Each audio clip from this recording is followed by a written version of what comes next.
পতিত স্বৈরাচার শেখ হাসিনার মৃত্যু নিয়ে হঠাৎ করে গুঞ্জন শুরু হয়েছে যে আদতে শেখ হাসিনা বেঁচে আছেন না মারা গিয়েছেন, কি অবস্থায় আছেন। শেখ হাসিনা হয়তো আর জীবিত নেই, তিনি মৃত্যুবরণ করেছেন।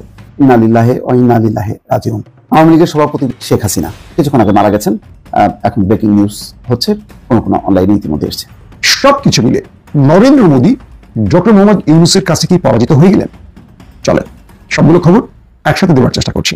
ডক্টর মোহাম্মদ ইউনূস তার পাওয়ার দেখানো শুরু করছে। ডক্টর মোহাম্মদ ইউনূস ক্ষমতা গ্রহণের পরেই আমি বলছিলাম যে ইন্ডিয়া যত বড়ই গণতান্ত্রিক দেশ হোক না কেন, যত বড়ই দেশ হোক না কেন, যত বড় অর্থনীতি দেশ হোক না কেন, ইন্ডিয়ার পাশের দেশ মানে ইন্ডিয়ার পূর্বে বাংলাদেশে ডক্টর মোহাম্মদ ইউনূস সরকার প্রধান, এটাই হচ্ছে ইন্ডিয়ার সব থেকে অস্বস্তির কারণ।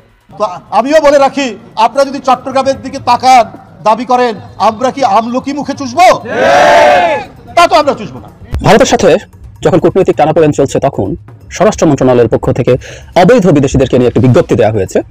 কারণ আমাদের দেশে অসংখ্য ভারতীয় অবৈধভাবে অবস্থান করে এবং অবৈধভাবে কাজ করে, এবং সেটার সূত্রে বিরাট একটা অঙ্কের বৈদেশিক মুদ্রা বাংলাদেশ থেকে নানা ফর্মে নিয়ে যায়। বাংলাদেশ সরকারের বিজয়, বাংলাদেশ সরকারের ধৈর্যের সুফল। নানান ষড়যন্ত্র উপেক্ষা করে ঠান্ডা মাথায় সরকার পরিস্থিতি মোকাবেলা করে চিরশত্রু বা গোপন শত্রুরও স্বীকৃতি পাচ্ছে। কেন্দ্র বিজেপি শুভেন্দুকে পাত্তাও দিচ্ছে না, সময়ও দিচ্ছে না। আর শুভেন্দুর এখন যা মানসিক অবস্থা, ওকে অবিলম্বে রাঁচি নিয়ে গিয়ে ইলেকট্রিক শক না দিলে ওর আগামী দিনের পরিস্থিতি আরো করুণ হবে। আপনারা যারা বাইক নিতে যান, আপনাদেরও বলবো সাবধানে যাবেন, আপনাদের কামড়ে টামড়ে দিতে পারে। শুভেন্দুর বাবা, শুভেন্দুর দুই ভাই, একজন আবার সাংসদ, আপনারা ফুল ফ্যামিলি প্যাকেজে একটু চট্টগ্রামটা ঘুরে আসুন, তারপরে বোঝা যাবে কত জল, মানে কত ধানে কত চাল। দর্শক, নতুন আরও একটি ভিডিওতে আপনাদের সবাইকে স্বাগতম। বর্তমান দেশের পরিস্থিতি কেমন আপনারা সকলেই জানেন, নতুন করে আর কিছুই বলার নেই। দর্শক, আজকের এই ভিডিওটি অত্যন্ত গুরুত্বপূর্ণ। বর্তমান দেশের পরিস্থিতি নিয়ে আপনাদের প্রত্যেকেরই এই ভিডিওটি দেখা উচিত আমি মনে করি। ভিডিওটি কী নিয়ে হয়তো আপনারা ইতিমধ্যে বুঝে গেছেন ভিডিওর শিরোনাম এবং এই ভিডিওর থাম্বনেল দেখে। দর্শক, ভিডিওটি শুরু করার আগে ছোট্ট একটি রিকোয়েস্ট, যারা চ্যানেলে নতুন দর্শক আছেন তারা অবশ্যই চ্যানেলটাকে সাবস্ক্রাইব করবেন, আর যারা ইতিমধ্যে চ্যানেলটাকে সাবস্ক্রাইব করে ফেলেছেন তাদের সকলকে অসংখ্য ধন্যবাদ। দর্শক, বেশি কথা না বাড়িয়ে চলুন আমরা বিস্তারিত প্রতিবেদনগুলো দেখে নেই। তো স্বৈরাচার শেখ হাসিনার মৃত্যু নিয়ে হঠাৎ করে গুঞ্জন শুরু হয়েছে। গতকালকে থেকে অনলাইন অফলাইন বিভিন্ন জায়গায় আলোচনা শুরু হয়েছে যে আদতে শেখ হাসিনা বেঁচে আছেন না মারা গিয়েছেন, কি অবস্থায় আছেন, এটা এখন জনগণ জানতে চায়। এর কয়েকটা অন্যতম কারণ হচ্ছে, শেখ হাসিনার মাত্র দুদিন আগেও লন্ডনে একটা ভাষণ দেওয়ার কথা ছিল, যেই ভাষণটা জনগণ মনে করেছিল যে তিনি সরাসরি লাইভে এসে সেই ভাষণটা দিবেন এবং তাকে সংযুক্ত করা হবে সরাসরি স্ক্রিনে।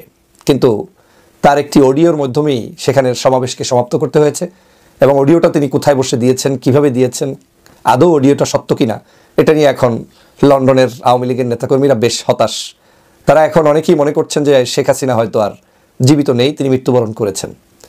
শুধু এই কারণটাই নয়, শেখ হাসিনা বাংলাদেশ থেকে যখন বিতাড়িত হয়েছেন, এই দেশ থেকে পালিয়ে গিয়েছেন। পালিয়ে যাওয়ার পর থেকে আজ পর্যন্ত আমি চ্যালেঞ্জ নিয়ে বলছি, কোনো ব্যক্তি বিশেষ দেখাতে পারবে না যে শেখ হাসিনা তার একটা ছবি, তার কোনো একটা কাজের ছবি, কিংবা তার কোনো একটা মিটিংয়ের ছবি, কিংবা তিনি এই মুহূর্তে কোন জায়গায় কী অবস্থায় বসবাস করছেন তার পূর্ণাঙ্গ কোনো ছবি কেউ এখন পর্যন্ত দেখাতে পারবে না।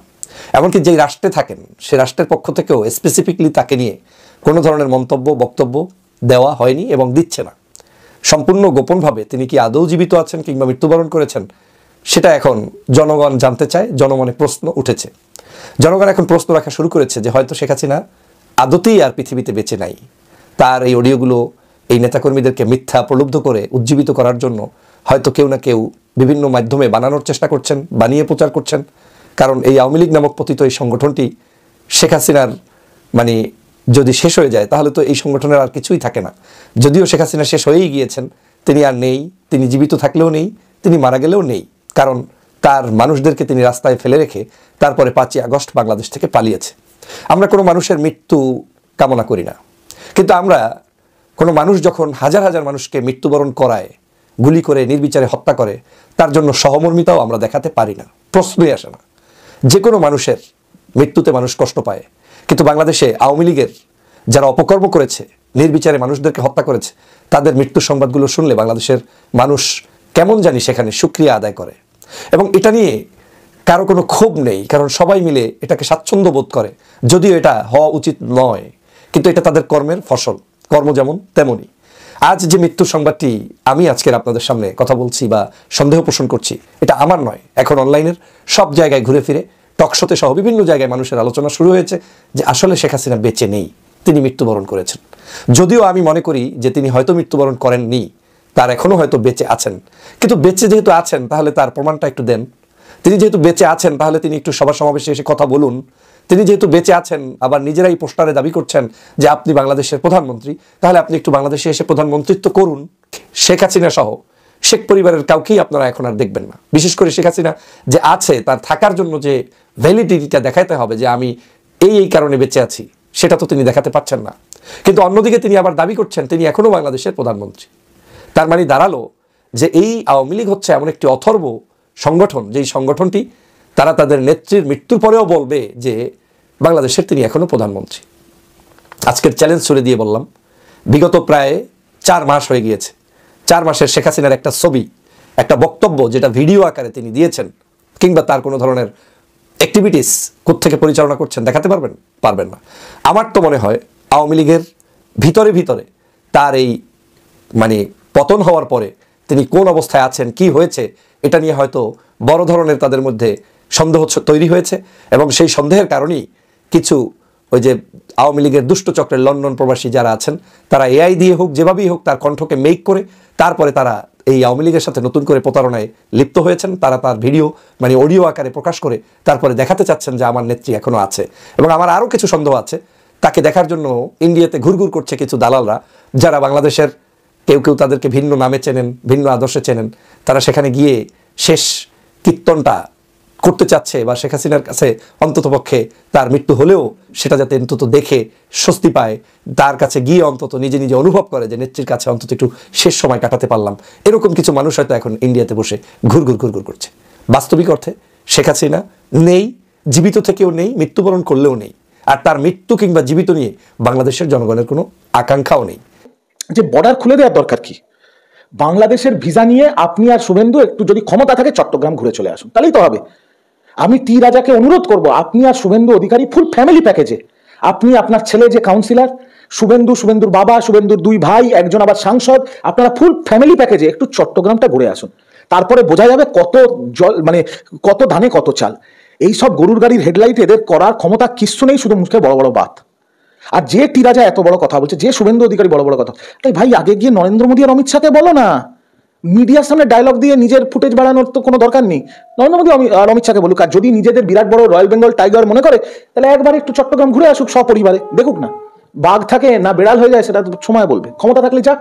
আমি তো শুভেন্দুকে চ্যালেঞ্জ করছি, শিশিরবাবুকে সাথে নিয়ে, দিব্যেন্দু আর সৌমেন্দুকে সাথে নিয়ে, সৌমেন্দুর তো আবার লিপ বাম লাগে, 4-5টা লিপ বাম নিয়ে একটু চট্টগ্রাম ঘুরে আসুন, দেখা যাক কি হয়। কিছু পাগল রাস্তায় ঘুরে বেড়ায় দেখবেন, ঠিক আছে, জামা কাপড় নেই বা জামা কাপড় ছেঁড়া রাস্তায় ঘুরে বেড়ায়, পাশ দিয়ে একটা ধরুন পাবলিক বাস যাচ্ছে, হর্ন দিয়ে চলে গেল, পাবলিক বাসটাকে গালাগাল দিয়ে তেড়ে যায়। ওই শুভেন্দু হচ্ছে ওই পাগলটা, ওই পাবলিক বাস হচ্ছে কেন্দ্রীয় বিজেপি। ও নিজের মতো রাস্তায় দাঁড়িয়ে পাগলের মতো চেঁচিয়ে যাচ্ছে, কেন্দ্রীয় বিজেপি নিজের মতো চলে যাচ্ছে, কোনো ব্যাপারই নেই। তো আমার তো সেটাই কথা, যে এখানে এত উপদ্রব না করে, এত লাফালাফি না করে, ও গিয়ে নরেন্দ্র মোদী সাহেবের যে অফিস পার্লামেন্টের সাউথ ব্লকে, সেই সাউথ ব্লকের স্বরাষ্ট্রমন্ত্রী অমিত শাহর অফিস, তার বাইরে গিয়ে আমরণ অনশন করতে পারে, তো করতেই পারে। তো এই প্রশ্নটা করুন না, যে আপনি নরেন্দ্র মোদী আর অমিত শাহ তো আপনার দলেরই নেতা, আপনি তো অমিত শাহর পা ধরেই গেছেন বিজেপিতে। অমিত শাহ নরেন্দ্র মোদী দুজনেরই অফিস পার্লামেন্টের সাউথ ব্লকে, এখন পার্লামেন্ট চলছে, তাদের দুজনকে ওখানেই পাওয়া যাবে। তো তার বাইরে শুভেন্দু অধিকারী, শঙ্কর ঘোষ, শঙ্কুদেব পান্ডা, আরো যে কটা আছে আর কি ওর বানর সেনা, তাদের নিয়ে ওখানে গিয়ে আমরণ অনশন করতে পারে। তো বাংলাদেশ নিয়ে বলুন, হিন্দুদের মারা হচ্ছে বলুন, বলছেন না কেন? এখানে লাফিয়ে কি হবে আমি তো বুঝতে পারছি না। তাহলে মানে এখন কি নরেন্দ্র মোদী শুভেন্দু অধিকারীর কথা শুনছেন না? মানে বিজেপি আমি তো নরেন্দ্র মোদী শুনছেন কিনা আমি কেন মন্তব্য করবো, বাট আমি যেটুকু শুনেছি, বা দিল্লির সাংবাদিকদের এতদিন দলের মুখপাত্র থাকার জন্য পরিচয় হয়ে যায় না, আমি তো যেহেতু জাতীয় মুখপাত্র দলের, সেজন্য পরিচয় হয়ে যায়। তো দিল্লির সাংবাদিকদের থেকে আমি একটা সূত্র মারফত খবর পেয়েছি যে শুভেন্দু অধিকারী নাকি বাংলাদেশকে কেন্দ্র করে দেশের স্বরাষ্ট্রমন্ত্রী অমিত শাহর কাছে দেখা করার জন্য 7 বার সময় চেয়েছে। অমিত শাহ দেয়নি সময় ওকে, কারণ অমিত শাহ বুঝে গেছে এটা কেন্দ্রের ব্যাপার, বিদেশ মন্ত্রকের ব্যাপার। আজকে ভারতবর্ষের বিদেশ সচিব গেছে, একটা কেন্দ্র সিদ্ধান্ত নেবে, সেখানে বেফালতু ওকে ডেকে কি দরকার? ওর ওর সাইড 2টো ছবি তুলে এখন তো কোনো দরকার নেই, ওকে ছেটে ফেলে দিয়েছে। আমি তো সূত্র মারফত তাই শুনেছি। ভারতের সাথে যখন কূটনৈতিক টানাপোড়েন চলছে, তখন স্বরাষ্ট্র মন্ত্রণালয়ের পক্ষ থেকে অবৈধ বিদেশিদেরকে নিয়ে একটি বিজ্ঞপ্তি দেওয়া হয়েছে। সেটাকে আমরা খুব রাইটলি ভারতের সাথে সাম্প্রতিক টানাপোড়েনের সাথে যুক্ত করেও দেখতে পারি, কারণ আমাদের দেশে অসংখ্য ভারতীয় অবৈধভাবে অবস্থান করে এবং অবৈধভাবে কাজ করে, এবং সেটার সূত্রে বিরাট একটা অঙ্কের বৈদেশিক মুদ্রা বাংলাদেশ থেকে নানা ফর্মে নিয়ে যায়। এটা দীর্ঘদিন থেকে আলোচনা আছে। আগে আমি একটু বিজ্ঞপ্তিটা পড়ি, তারপর এটা নিয়ে কিছু কথা বলা দরকার। স্বরাষ্ট্র মন্ত্রণালয় বলছে অবৈধভাবে বাংলাদেশে অবস্থানকারী বিদেশি নাগরিকদের বিরুদ্ধে স্বরাষ্ট্র মন্ত্রণালয় এক সতর্কীকরণ বিজ্ঞপ্তি জারি করেছে। ওখানে বলা হয়েছে বিভিন্ন সূত্রে অভিযোগ পাওয়া যাচ্ছে যে অনেক ভিনদেশী নাগরিক অবৈধভাবে বাংলাদেশে অবস্থান করছেন এবং অবৈধভাবে বিভিন্ন প্রতিষ্ঠানে কর্মরত রয়েছেন। বিজ্ঞপ্তিতে যে সকল বিদেশি নাগরিক অবৈধভাবে বাংলাদেশে অবস্থান করছেন বা কর্মরত আছেন তাদের অবিলম্বে বাংলাদেশে অবস্থানের বা কর্মরত থাকার প্রয়োজনীয় কাগজপত্র সহ বৈধতা অর্জনের জন্য অনুরোধ করা হয়েছে। অন্যথায় তাদের বিরুদ্ধে আইনানুগ ব্যবস্থা গ্রহণ করা হবে মর্মেও বিজ্ঞপ্তিতে জানানো হয়েছে। দুটো ব্যাপার, শুধু অবৈধভাবে থাকা না, অবৈধভাবে কাজে নিযুক্ত থাকা, দুটোই এখানে ইন্ডিকেট করা হয়েছে। আমরা একটু আলোচনাটা করি। দীর্ঘদিন থেকে বাংলাদেশে এই আলোচনাটা হয়েছে, এখন সঠিক তথ্যপাত্র আমাদের কাছে আসলে নেই, কিন্তু দুটো ঘটনা ঘটে বাংলাদেশে এবং আমরা মূলত ভারতীয়দেরকে নিয়ে আলাপ করি, কারণ হলো এই সংখ্যাটাই অনেক বেশি। বেশ কিছু আফ্রিকানও অবৈধভাবে আছে সম্ভবত বাংলাদেশে, কিন্তু তারা ঠিক সেই অর্থে চাকরি বা এরকম কিছুতে ইনভলভ না, তারা বেশিরভাগই কোনো না কোনো ফর্মের অবৈধ ব্যবসার সাথে জড়িত। আর শ্রীলঙ্কানদের একটা অংশ বিশেষ করে গার্মেন্ট সেক্টরে কর্মরত আছেন। সুতরাং অ্যাজ এ হোল সব বিদেশিদের সম্পর্কে কাজটা করা দরকার। কিন্তু কি ঘটে, একটা হচ্ছে আমাদের দেশে যারা কাজ করতে আসেন, ভারতীয়দের কথা বলছি যদি, তাদের মধ্যে তারা ওয়ার্ক পারমিট মানে কাজ করার মতো করতে এসছেন, তারা ওয়ার্ক পারমিট নিচ্ছেন, নিয়ে কাজ করছেন, চাকরিতে নিযুক্ত আছেন, এভাবে তারা আসলে এটাকে দেখান না। এভাবে যদি দেখান, আপনার যে বেতন আপনি পান সেই বেতনের আয়কর হবে, 20% আয়কর দিতে হয়, সেটা ফাঁকি দেওয়ার জন্য তারা কাজটা করেন। এবং প্রায় সবাই আসলে এখানে ট্যুরিস্ট ভিসা দেখিয়ে কাজ করে যান, মাসের পর মাস, বছরের পর বছর, সেটা রিনিউ করিয়ে। এই ঘটনাটা অলমোস্ট ওপেন সিক্রেট, এটা ঘটছেই। আর বাংলাদেশের শ্রম বাজারের উপরে যে চরম সংকট তৈরি করছে এই বিদেশিরা, সেটা একটু বলা দরকার। যেমন ধরি, কিছু বিদেশিকে চাকরিতে আসলে এক ধরনের ইনএভিটেবল ব্যাপার। আমরা বিশেষ করে গার্মেন্ট সেক্টরে যেখানে প্রচুর ভারতীয় এবং শ্রীলঙ্কান কাজ করেন, তাদের সাথে কিছু জায়গায় যথেষ্ট যোগ্য বাংলাদেশে পাওয়া যায় না, এরকম আলাপ আমি অন ক্যামেরা আমি গার্মেন্ট ইন্ডাস্ট্রি মালিকদেরকে বলতে শুনেছি, ব্যক্তিগত পর্যায়ে এরকম তথ্য জেনেছি। সুতরাং কিছু ক্ষেত্রে এটা লাগবে, কিন্তু যাদেরও লাগবে তারাও জেনুইন কাগজপত্র দিয়ে কাজ করছে কিনা এটা আমাদের নিশ্চিত করতে হবে। এই দেশ থেকে টাকা নিয়ে যাবে কিন্তু ইনকাম ট্যাক্স দেবে না, সেটা হতে পারে না। কিন্তু আরেকটা ভয়ঙ্কর ঘটনা ঘটে, কোনো একটা প্রতিষ্ঠানে যখন ওপরের দিকে একজন ভারতীয় বা শ্রীলঙ্কান উচ্চ পজিশনে থাকে, এটা ভারতীয়দের ক্ষেত্রে অনেক বেশি ঘটে, তারা এমন সব পজিশনে ভারতীয়দেরকে আবার আনতে শুরু করে যেসব জায়গায় বাংলাদেশিরা কাজ পেতে পারতো। এই জায়গাগুলোতে, একটু জুনিয়র ম্যানেজমেন্ট পজিশনগুলোতে বাংলাদেশিদের কাজের সুযোগ নষ্ট হচ্ছে শুধুমাত্র ভারতীয়দের কারণে। আমি আবারও বলছি, কিছু ক্ষেত্রে আসলে এক ধরনের অনিবার্যতা আছে, এটা ইনএভিটেবল, এটা হয়তো আমাদের লাগবেই, বিশেষ করে আমাদের ভাষাগত ইংরেজির দক্ষতা সংকটের কারণে এটা হয়। আর অনেক ক্ষেত্রেই আসলে এই সংখ্যাটা অনেক ক্ষেত্রেই আসলে এটা প্রয়োজন নাই। তারা তাদের এক ধরনের দেশের জাতীয়তাবাদের ফলে তারা তাদের দেশের মানুষজন নিয়ে আসেন, তাদের আত্মীয় স্বজন, বন্ধু বান্ধব, পরিচিতদেরকে আনিয়ে তারা তাদের যেসব পজিশনে আসলে দরকার ছিল না সেগুলোতে কাজ করান। সুতরাং এইসব অবৈধ যারা কর্মী আছেন তাদেরকে নিশ্চিতভাবেই সরকারের উচিত ডিটেক্ট করা এবং তাদেরকে ফেরত পাঠানো। তারা বাংলাদেশে যদি কাজ করতেও হয় বৈধ কাগজপত্র নিয়ে, বৈধ ইনকাম ট্যাক্স নিয়ে করতে হবে। আর আমাদের দেশে যারা ইন্ডাস্ট্রি ওনার্স আছেন, এসব বিভিন্ন ক্ষেত্রে যারা ভারতীয়দেরকে এমপ্লয় করছেন, তাদেরও দিক থেকে একটা জায়গায় কঠোর হওয়া দরকার আছে, সেটা হলো সত্যিকারে প্রয়োজনীয় যে চাকরিগুলো দিতে হবে, সেটা ভারতীয় হোক, শ্রীলঙ্কান হোক, অন্য কোনো দেশের হোক, চাইনিজরাও কিছু কাজ করেন এই দেশে, তো সবাইকে সেইভাবে এমপ্লয় করতে হবে। যেখানে জরুরি না, তারা তাদের জায়গা থেকে এটা বুঝতে হবেন, তারা কোনো ভারতীয় যদি তার অধীনে আবার ভারতীয় নিয়ে আসতে চান, যেটা আসলে জরুরি না, সেই জায়গায় আসলে আমাদের ইন্ডাস্ট্রি ওনারদেরকে একটু সতর্ক হতে হবে, বরং চাপ তৈরি করতে হবে যে না, তারা সেটা করতে পারেন না। বাংলাদেশে অকল্পনীয় রকম শিক্ষিত বেকারের সংকট আছে। আমি মানি আমাদের তরুণদের ভার্সিটি থেকে বেরিয়ে এসেও অনেকেরই বা বিরাট একটা অংশের যথেষ্ট দক্ষ হয়ে তারা ওঠেন না, ঠিক আছে, কিন্তু যেসব ক্ষেত্রে অত জরুরি না সেই জায়গাগুলোতে তাদের এমপ্লয়মেন্ট হতে পারে, এই ব্যাপারে তাদের সতর্ক থাকা দরকার আছে। সুতরাং আমার সরকারের কাছে অ্যাপিল হলো, একটা নীতিমালাও থাকতে হবে আসলে, শুধু যে কেউ আসলে এখানে চাকরি করতে পারবে ইভেন বৈধ কাগজ দিয়ে, সেটাও থাকা উচিত না। ওয়ার্ক পারমিট কারা পাবেন, কোন চাকরিগুলোর জন্য পাবেন, এটার একটা ডিটেইল নীতিমালা আসলে সরকারের দিক থেকে হওয়া দরকার, যাতে যে কেউ এসে এই দেশের জনগণের ভাগ্য নষ্ট করতে না পারে। ভারত বাংলাদেশ থেকে কত টাকা নিয়ে যায় এটা নিয়ে নানান ডিবেট দীর্ঘ সময় হয়েছে, কত সংখ্যক তারা এখানে আছেন, নানা ডিবেট আছে। আমি সংখ্যা এবং অঙ্কের আলোচনায় যাচ্ছি না, কিন্তু যে অঙ্ক আমাদের সামনে এসছে সেটা বিভিন্ন সোর্স থেকে বৈধ অবৈধ পথে 5 থেকে 10 বিলিয়ন ডলার, তারা মানে কমপক্ষে $5 বিলিয়ন যদি হয়, অঙ্কটা অনেক।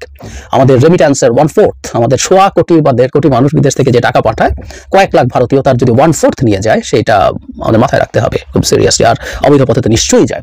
সুতরাং সরকারকে এই জায়গাগুলোতে বার তৈরি করতে হবে এবং আমি অন্তর্বর্তী সরকারের কাছে এটা অন্তত চাইবো যে একটা নীতিমালা, বাংলাদেশে ওয়ার্ক পারমিট দেওয়ার ক্ষেত্রে কোন ধরনের কাজগুলোর জন্য বিদেশিদেরকে এমপ্লয় করা যাবে, কোনগুলোর জন্য যাবে না, এবং গেলে বৈধ কাগজপত্র নিশ্চিত করতে হবে। এবং সেটা যদি নিশ্চিত করা না হয়, শুধু বিদেশি না, যে এমপ্লয়ার তাদেরকে চাকরিটা দিচ্ছেন, বাংলাদেশে যে এমপ্লয়ার বা বিদেশিও হোক, বাংলাদেশে যারা ব্যবসা করছেন সেই এমপ্লয়ারের বিরুদ্ধেও ব্যবস্থা নেওয়াটাকে বাধ্যতামূলক করা দরকার আছে, এদেরকে নীতিমালায় আনতেই হবে। আর একটু যদি ইন্ডিয়ান রেটরিকের কথা বলি, যে ভারত এই মুহূর্তে বাংলাদেশকে নানা রকম চাপ দিচ্ছে, সুতরাং সেই প্রেক্ষাপটে দাঁড়িয়ে এই ধরনের আলাপ তোলা ভারতের উপরে চাপ তৈরি করবে নিশ্চয়ই। তবে ভারতের সাথে আমাদের সম্পর্ক যতই ভালো হোক না কেন, ভারত অসাধারণ বন্ধু রাষ্ট্র হয়ে গেলেও ভারতীয়রা বাংলাদেশে যা যা করছেন এটা এই পর্যায়ে চলতে পারে না। এটা কোনোদিন ভারতের সাথে সম্পর্কের শর্ত হতে পারে না। অন্যায়ভাবে, অন্যায্যভাবে আমাদের মতো একটা দেশের মানুষের যেখানে চরম বেকারত্ব আছে, সেখানে মানুষের এমপ্লয়মেন্ট নষ্ট করে ভারতীয়রা চাকরি করবে, এটাও হবে না। ভারতকে এই বাস্তবতাটাও মেনে নিতে হবে। ভারতের যতটুকু পারে, এটা শেখ হাসিনার বাংলাদেশ না, এই বাস্তবতা মাথায় রেখে তাদের ভবিষ্যতে বাংলাদেশের সাথে সম্পর্ক তৈরি করতে হবে। এতদিন ধরে তারা যা যা বেনিফিট পেয়েছে, এটা তাদের বোনাস, এই বোনাস শেষ হওয়া দরকার। এই প্রস্তুতি ভারতীয়দের।